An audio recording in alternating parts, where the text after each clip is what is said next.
Shalom. I just want to start off by saying, Call Layamla Yahweh, Bahashem, Yahweh Shai, Bahashem Akakadosh. I want to give double honors to the apostles and the elders of Great Millstone. Peace and citations, hopeful luck in the Ankh and spin the truth to the four corners of the earth. My name is Asha. And today I just want to talk about just a couple more precepts to show the color of the Israelites. And also, without further ado, let's hop right into it. This is Exodus 2.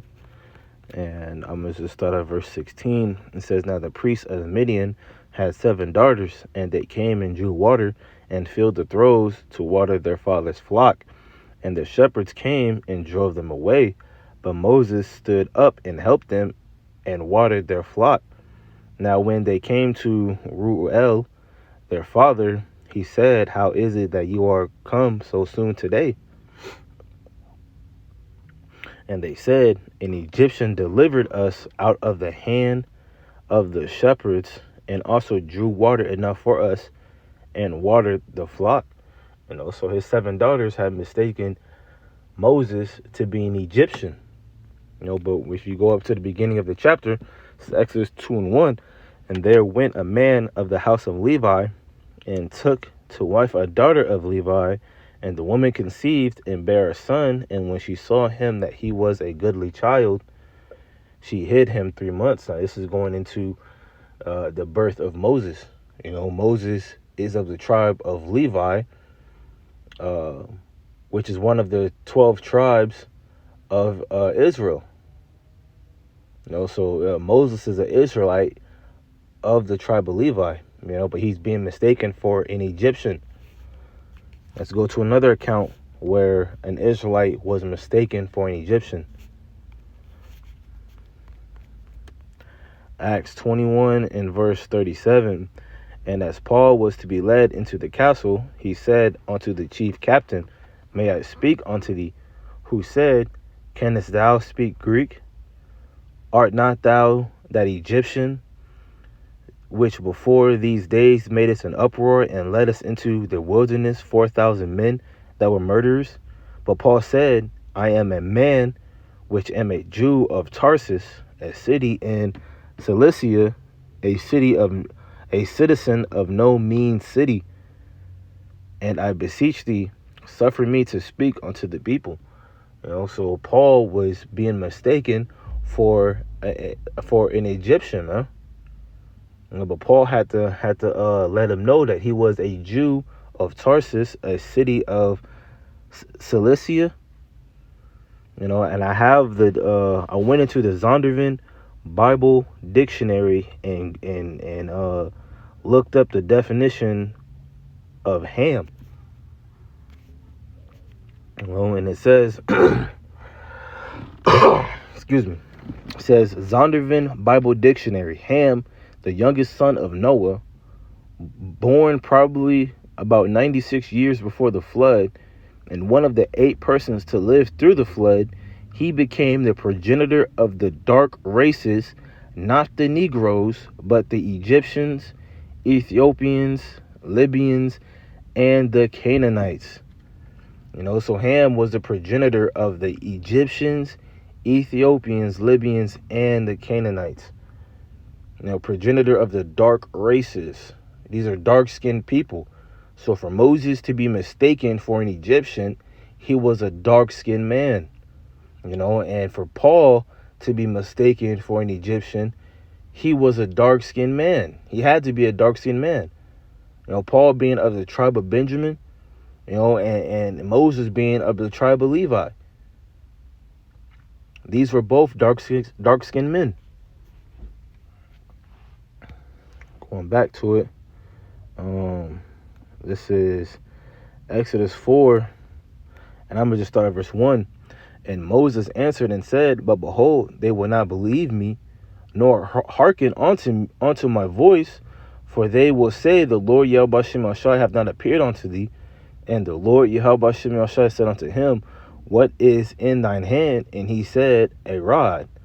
And he said, Cast it on the ground. And he cast it on the ground, and it became a serpent, and Moses fled from before it. And the Lord Yahweh Shem Shai said unto Moses, Put forth thine hand, and take it by the tail, And he put forth his hand and caught it, and it became a rod in his hand, that they may believe that the Lord Yahweh Shem Yahshai,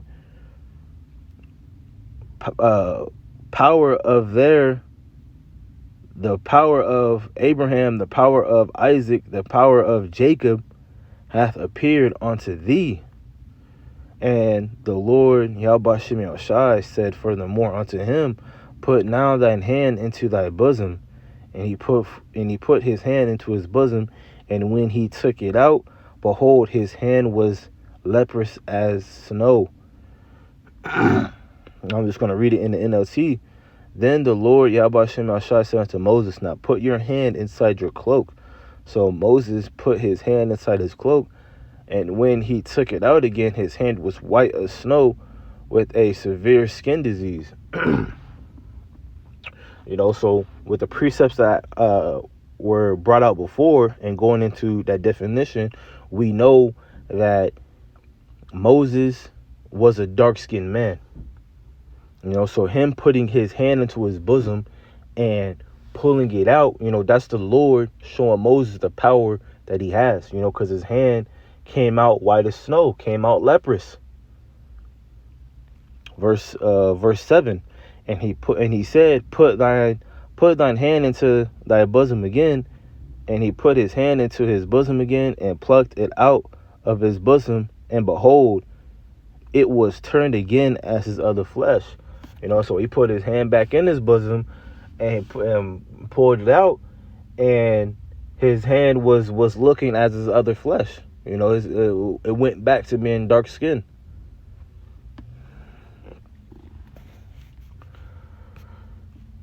So from then, I just want to touch upon this 1 Samuel 16. 1 Samuel 16, and I'm going to start at verse 11. And Samuel said unto Jesse, are here all thy children? And he said, there remaineth yet the youngest, and behold, he keepeth the sheep. And Samuel said unto Jesse, send and fetch him, for we will not sit down till he come hither. And he sent and brought him in. Now he was ruddy, and withal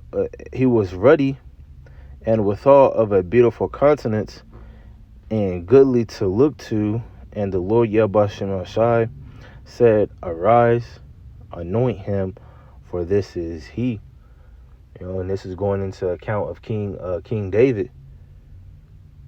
When he was summoned, it said that he was they said that he was ready. And when you go into that word ready, when you go into ready, it just means of a beautiful countenance. But furthermore, going into that word, if you actually look up animals that were ready, you're going to get the complexion of how King David was described. I'm gonna just read this in the NLT real quick. It says 1 Samuel 16 and 12. So Jesse sent for him. He was dark and handsome with beautiful eyes, and the Lord Yahweh Shem Yahshai said, this is the one, anoint him. So King David was a dark-skinned man, a dark-skinned, a dark and handsome man. So going to these pictures, I have a couple photos. This would be a ruddy horse. And this would be a ruddy duck. And this would be a ruddy heifer. And they are of a dark complexion, brown skinned. So hopefully that was edifying, and just a couple more precepts on showing you that the Israelites were of color. So I just want to end off by saying, Call Halayim Lo Yahweh Ba'Hashem Yahushai Ba'Hashem HaKadosh. Want to give double honors to the apostles on the elders great millstone. Peace and salutations for Lek and the Akim spreading this truth that's four corners of the earth. Shalom.